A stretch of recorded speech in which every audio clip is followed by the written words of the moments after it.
Hi,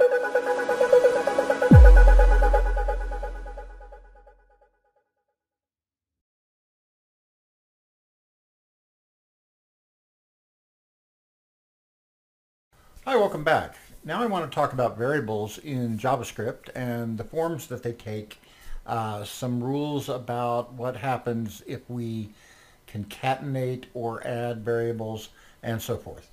So the first thing is that I've set up a little piece of web code here, a web page, where I have 5 table rows with table columns, and then I just print out what I'm going to do in each of those columns.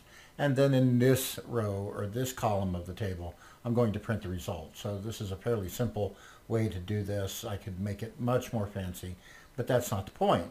The point is that we're interested in JavaScript and HTML and how they work together here. So in JavaScript, and here is where I get those elements by ID and set all of their initial values to the empty string.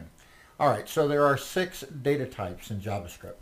There are the 3 below, which are string, numeral or numeric, and Boolean. And there are 2 special types, undefined and null, and there's a symbol type that's used to generate unique IDs and objects. Number and string and Boolean types are by far the most commonly used types in JavaScript. Types are inferred by their value. The way we make a variable in JavaScript is we use the keyword var. If we don't use var and we just use the variable name, that will create a global variable, and you should avoid creating global variables whenever possible. The scope in JavaScript is leveled to the function. Inside the function, global variables are accessible, but local variables to one function are not accessible to another function. We'll talk about that when we talk about scope here in the next presentation. All right, so I've set up a couple of numeric variables.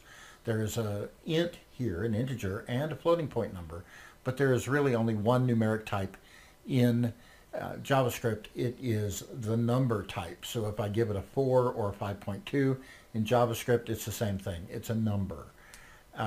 There's a string type. Here I've created a string.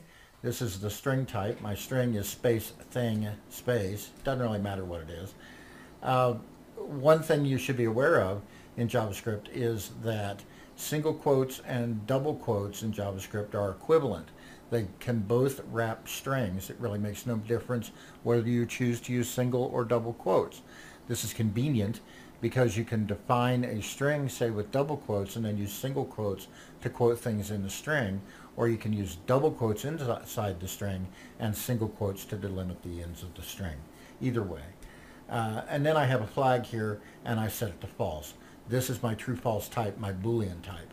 Booleans can have only only 2 values, the keyword true and the keyword false. All right, so what happens when we get to this plus operator?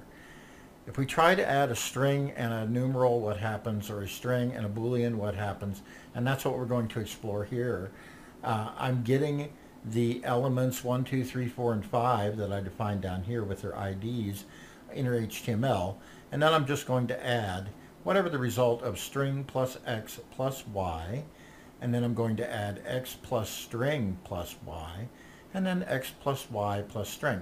And you might kind of think intuitively that they're all kind of going to be the same. Maybe the string comes first and we just concatenate the string values of the variables or something like that. Actually, it's a little bit more surprising.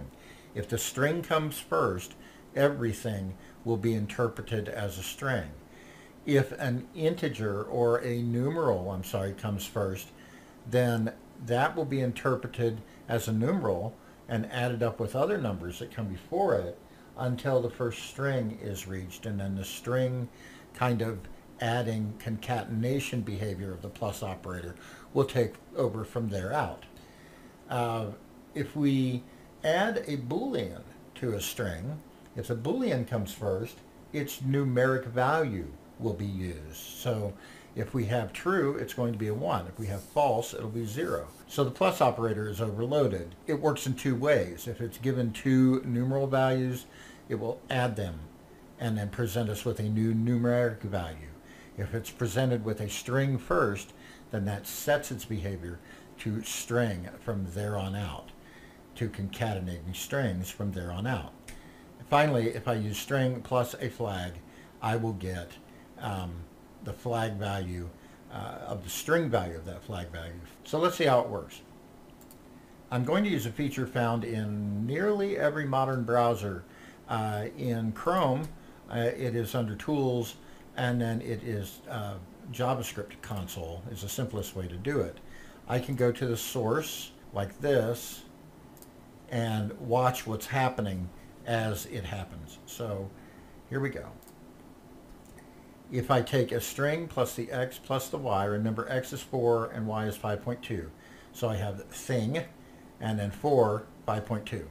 Because 4 plus 5.2 is 9.2, not 45.2.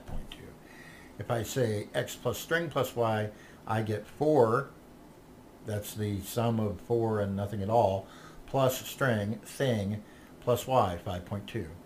If I get x plus y plus string, I am adding two numerals and then adding a string, 9.2, thing. Flag plus x plus flag is interesting. That flag is false, it is 0, so I'm left with the x. Now what would happen if I changed it from false to true? Well, that's worth a try. So true, and then we'll save that and come back in here and reload the page. If I do this, it's flag plus string plus flag, flag plus x plus flag, which is 4, 1, 1, 6. Now if I do string plus flag, that is thing and true.